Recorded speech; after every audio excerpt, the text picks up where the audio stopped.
Dans le domaine de l'entrepreneuriat et de la restauration, il y a un nom qui résonne fort, tel un vuvuzela dans un stade de football. Sauf qu'ici, le concept est différent, mais tout en gardant la même ferveur. Goris Maxwell, cet entrepreneur aguerri qui impacte et révolutionne le domaine de l'entrepreneuriat ivoirien de par son savoir-faire et son expertise, ne fait sans doute, nul doute parler de lui à Abidjan en Côte d'Ivoire, mais aussi de partout en Afrique.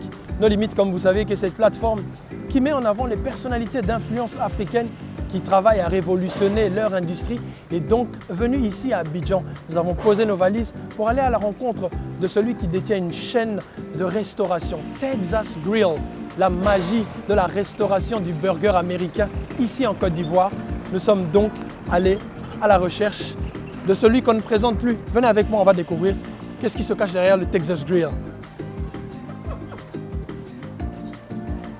Goris Maxwell, Hey Junior, l'excellent.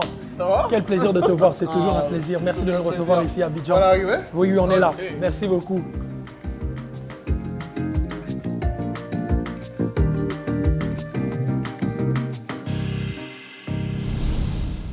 Maxwell Goris, c'est vrai que je suis ici à Abidjan dans ce restaurant qui caractérise un peu l'accomplissement.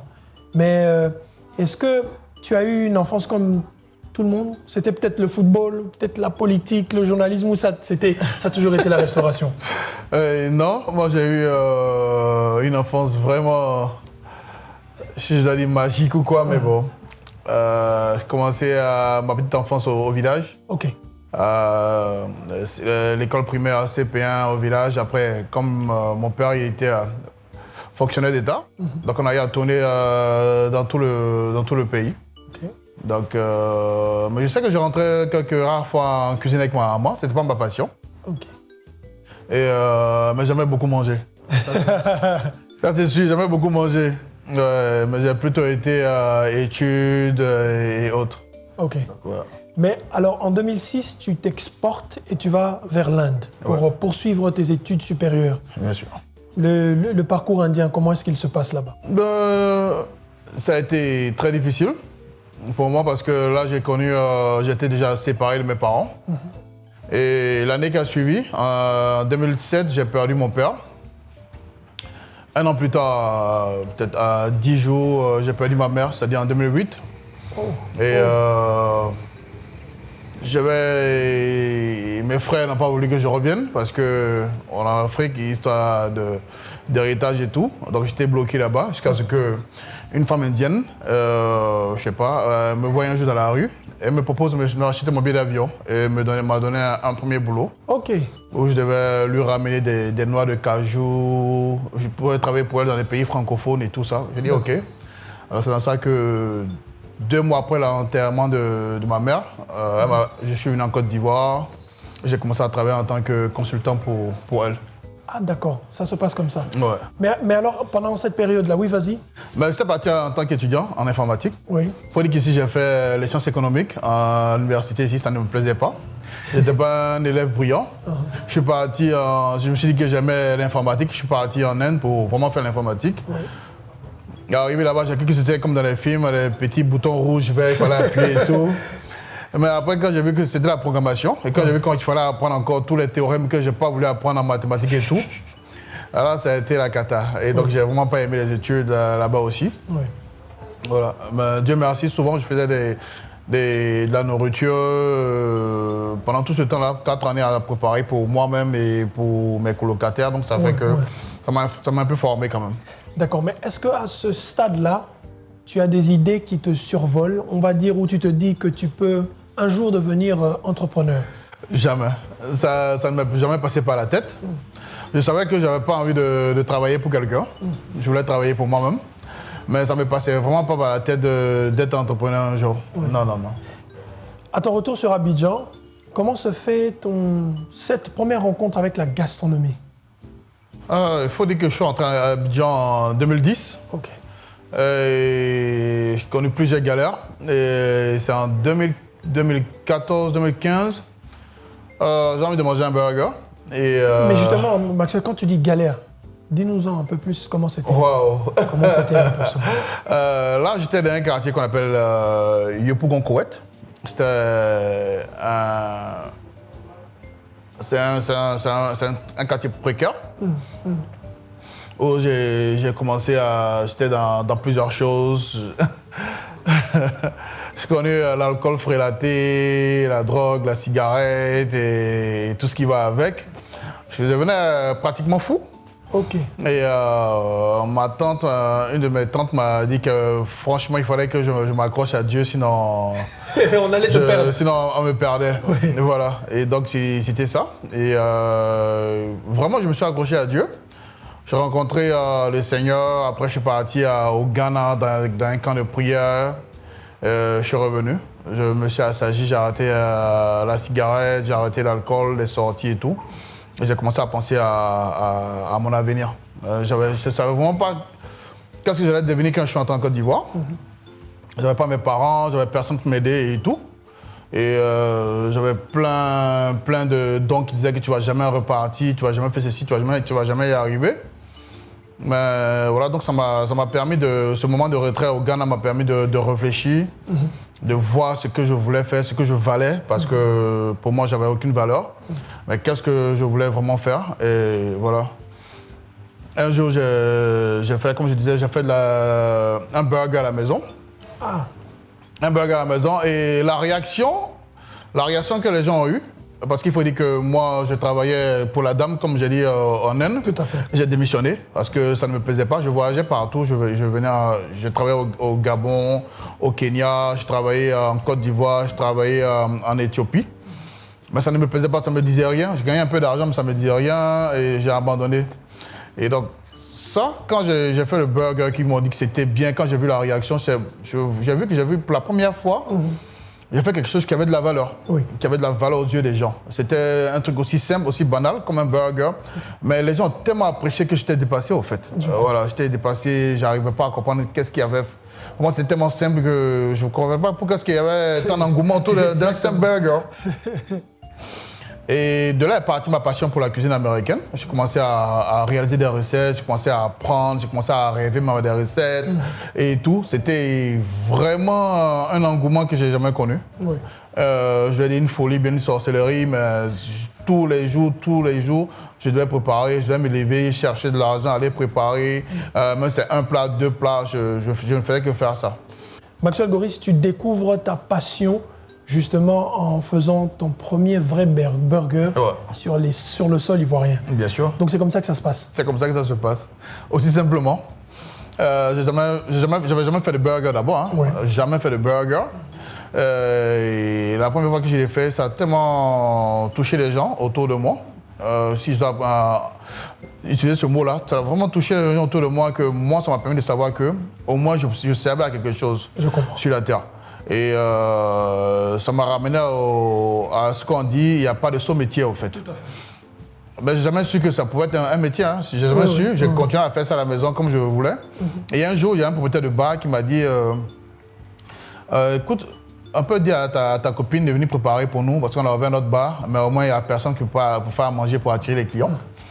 Et c'est comme ça que ma copine a accepté. Elle est venue, mais elle faisait ce qu'on fait d'habitude, poisson, poulet, des trucs comme ça, et ça ne marchait pas. Après, elle a eu un boulot qui l'a amené en France.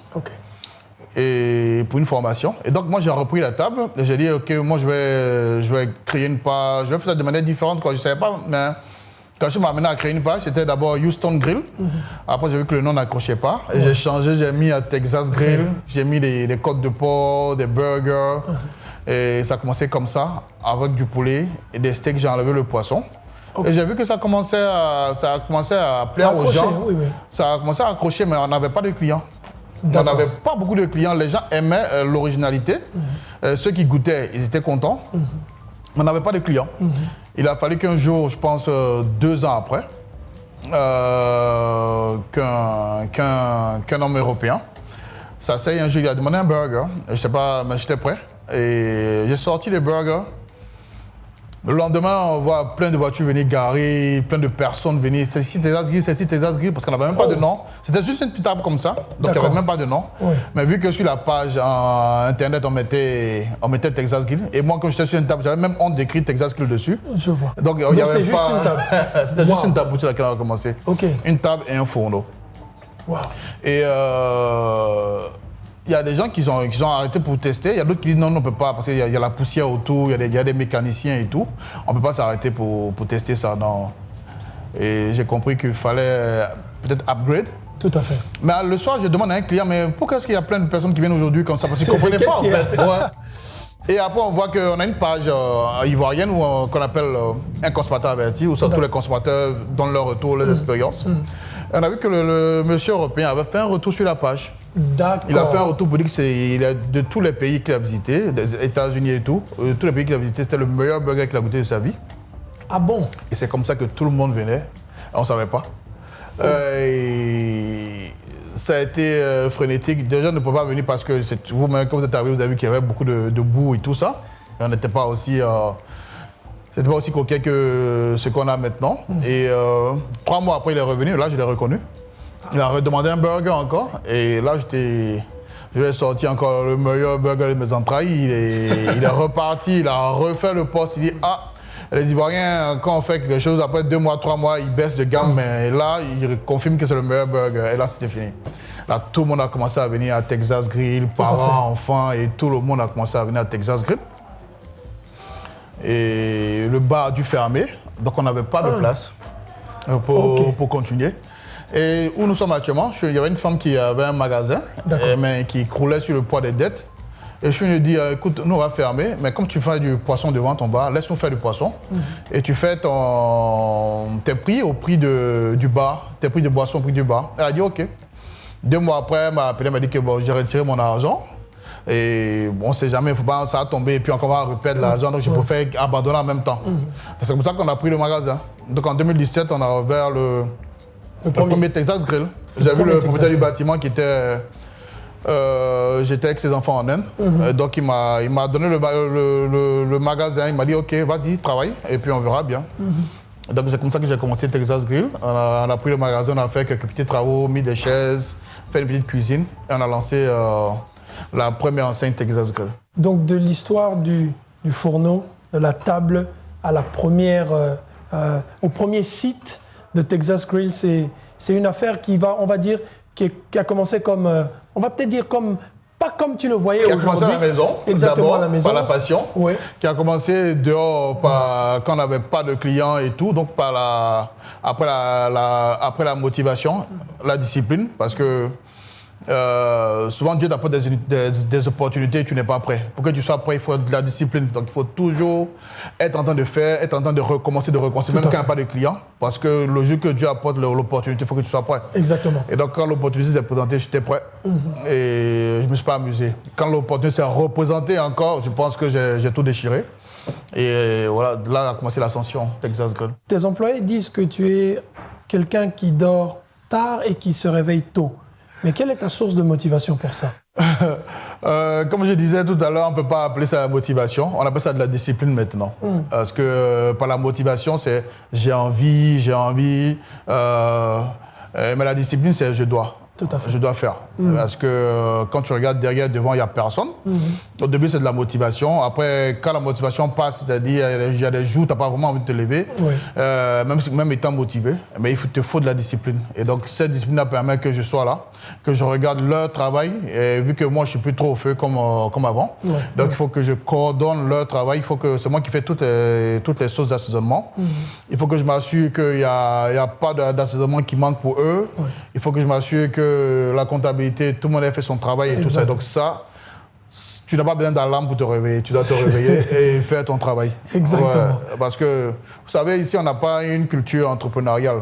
Donc quand c'est comme ça, si tu n'es pas discipliné, tout le monde va te faire couler. Ce n'est pas de leur faute, mais ils vont te faire couler parce que un peu de paresse, un peu de dormir et puis tout descend. Voilà. Je te ramène un peu en arrière. Tu enchaînes, Texas Grill prend de l'ampleur. Tu ouvres ton deuxième site. Si on peut appeler mon premier restaurant, parce que là, c'était juste un magasin. Tout à fait, que tu as remodifié. Ouais. Mais là, tu ouvres vraiment ton vrai premier site. Oui, oui. Et quelques temps après, il y a un drame qui arrive. 2 mois. 2 mois plus tard. 2 mois plus tard. Le drame après avoir tout investi, j'étais très fier. Et 2 mois plus tard, vers le 24 décembre, ils ont été cassés le 6 mars. Qu'est-ce qui s'est passé derrière l'histoire de la démolition? Comment tu as vécu cela? Je vais dire d'abord que j'ai été très peiné pour moi en tant qu'Ivoirien, en tant qu'Africain. Très peiné de voir que nos dirigeants ne nous respectent pas assez et ne nous poussent pas, Très peiné que nos dirigeants ne nous poussent pas assez à aller vers notre éclosion. Parce que la raison principale, c'est qu'on crée de l'embouteillage. De l'embouteillage et moi, dans mes établissements, il n'y a pas de musique.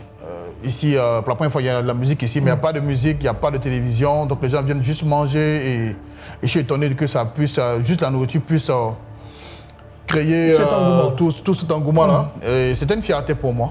Et donc quand ils l'ont démoli, c'était une fierté, une tristesse. Tout est mélangé en fait. Fierté parce que sans musique, sans racolage, sans cigarette, tout le monde venait manger. Exactement. Et une tristesse parce que sur mes terres, on me démolit, on doit me dédommager, on ne me dédommage pas. Mais est-ce que tu avais été au moins averti en avance pour prendre tes précautions? Non, je n'ai pas été averti. On m'a dit qu'ils ont fait une réunion au ministère, parce que normalement c'est la mairie qui s'occupe de ça, mais la mairie m'a appelé pour dire qu'ils ont fait une réunion au ministère et qu'on demande de vider les coins dans 48 heures. 48 heures, alors le lendemain, nous on se dit que c'est une affaire normale, administrative, donc on va au ministère de la Construction avec tous les papiers du propriétaire du terrien, c'est assigné et tout. Arrivé là-bas, on m'appelle pour dire, c'est pas demain, on nous a dit 48 heures, mais aujourd'hui ils vont démolir à 11 heures. Donc allez sortir rapidement ce que vous avez là-bas parce que les machines sont en train de partir vers le restaurant. Aussi vite? Aussi vite. Et donc, j'étais tellement étonné et j'ai appelé à mes petits, j'ai dit, allez-y, il dit non, ça c'est rien. Ils ont dit 48 heures, ils ne peuvent pas venir démolir comme ça. C'est à la loi, il dit, allez-y. Ils sont arrivés, ils ont vu que les machines étaient là, ils attendaient, les machines étaient là autour de 9 heures, ils attendaient vraiment 11 heures pour démolir. Waouh. Donc, ils ont pu sortir ce qu'ils pouvaient sortir, mais c'est trop tard, à 11 heures. Ils sont entrés, on avait une cuisine équipée et tout ça, tout a été démoli parce qu'on ne pouvait pas nous-mêmes dévisser et tout. Alors tout a été démoli. Et après cette démolition, il y a un phénomène qui s'est passé après. Ouais, je pense que j'ai eu un capital sympathie vraiment que je n'aurais pas cru avoir de partout dans le monde, et des messages, des encouragements. Ouais, des messages, encouragements, on te soutient et tout. J'étais vraiment, vraiment content. Oui.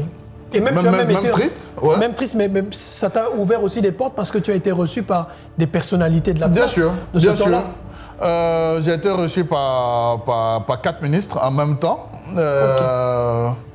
Chose que peut-être mon père n'aurait pas espéré, qu'ils n'auraient pas espéré avec juste un fourneau. Tout à fait. Se faire recevoir par des ministres. Tout à fait. Même si c'est dans des situations un peu pénibles. Mais voilà, je pense que ça a été fait. Ouais. Ça nous a donné tout ce qu'on a pu tirer de là. C'est le capital sympathie parce qu'on n'a pas eu de remboursement de quoi que ce soit. Donc on a retiré notre capital sympathie. On nous avait promis plein de choses, mais après pour un entrepreneur comme moi, je me suis dit à mes gars, on ne peut pas compter sur quoi que ce soit, on ne peut pas baisser aussi les bras pour attendre. Alors il faut repartir rapidement. Et le même soir, on a ouvert ici.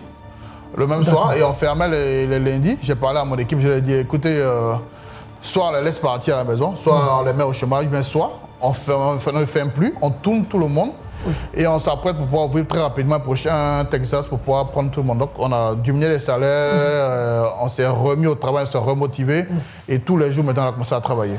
D'accord. Donc en 4 mois, on était prêts. En 4 mois, on était prêt à ouvrir un second restaurant. D'accord. Donc 4 mois plus tard, tu as su rebondir. Non, 4 mois, on était prêt à ouvrir un second restaurant, mais on a ouvert encore en décembre. D'accord. En décembre, qu'on a pu ouvrir le nouveau restaurant. Et tu as à peu près aujourd'hui combien d'employés? Je suis autour de 100 et quelques. D'accord. 130, voilà, 130 employés. Et c'est un mélange. Y a-t-il que des Ivoiriens ou il y a aussi plusieurs nationalités? Est-ce qu'il y a aussi des Congolais, des Oui, Gabonais? en fait, j'ai plusieurs nationalités. D'accord. Parce que, comme je disais au début de l'émission, on n'a pas forcément une culture touristique. Notre industrie touristique n'est pas de loisirs, plutôt de business. Donc les gens viennent, c'est plutôt du business, ils viennent en Côte d'Ivoire. Mais il n'y a pas quelqu'un qui quitte en France, mais quand on dit je viens à la plage, je viens visiter. Donc on ne pouvait pas avoir des employés ivoiriens qui étaient naturellement, s'ils souriaient, c'est que c'était naturellement. Oui. Mais les autres, il fallait leur apprendre. Et comme ça, je suis allé voir dans les pays où il y a un peu plus de tourisme, au Congo, au Gabon, au Sénégal. Je suis parti, je pensais de prendre un peu de personnes pour venir tirer un peu mes gars, les décrisper, pouvoir les amener aux clients, pouvoir commencer à pouvoir vendre et tout. Oui. Et là, je crois que la semaine passée, on a fait venir une européenne, une française, comme directrice d'exploitation. Donc, qui a commencé aussi à tourner dans tous les restaurants. Donc, tu as carrément débauché. Tu débauches maintenant des expatriés pour venir travailler ici? Bien sûr, ouais, parce que c'est très important, parce que moi j'ai une vision qui ne s'arrête pas à la Côte d'Ivoire. Tout à fait. Et donc on va bientôt sortir du pays. Et j'avais déjà promis depuis l'année passée qu'on est sorti du pays, mais on n'avait pas de process assez fort. Comme certaines boîtes, certains fast-food qui viennent en Côte d'Ivoire, ils ont des process bien établis et tout. Mais nous, on n'a pas de process. Donc pour ne pas me casser la figure, je suis en train de faire venir des gens, écrire mes process et puis commencer à affronter l'Afrique. Voilà. Dans cette folle aventure, lors de tes débuts, je te ramène encore peut-être en arrière. Tu sais qu'on dit souvent pour aller très loin, il faut avoir des personnes qui te sont proches et qui te poussent, qui te motivent. Est-ce que tu as eu le même soutien de tes proches? Je vais dire non. Okay. J'ai pas eu de soutien de mes proches. Un cavalier solitaire. Oui. En tout cas, les proches dont j'attendais le soutien et ne se sont pas manifestés. Et c'est ça qui m'a donné le plus de courage. Moi, comme je le dis toujours aux gens, il ne faudrait pas avoir la haine pour les frères et les sœurs qui ne soutiennent pas. Parce que sans ça, on n'arrive pas à croître rapidement. Moi, en 4 ans, 5 ans, j'ai 4 restaurants. C'est parce que j'ai pu emmagasiner toute cette haine, toute cette colère, la transformer en bonne chose. Exactement. Parce que sans ça, s'ils me caressaient dans le sens du poil, je ne pensais pas que j'allais peut-être rester à un restaurant bien à la table et faire dormir ma vision. Mais j'ai vu que je devais leur montrer que je suis capable de réussir. Sans eux ou avec eux, je suis capable de réussir. Et c'est ce que j'ai fait en fait. 5 ans plus tard, tu as 4 chaînes, tu as une chaîne de 4 restaurants. On va dire c'est l'accomplissement à mi-chemin d'une folle aventure? Pour moi, ce n'est que le début. Yes. Ce n'est même pas un accomplissement, ce n'est que le début.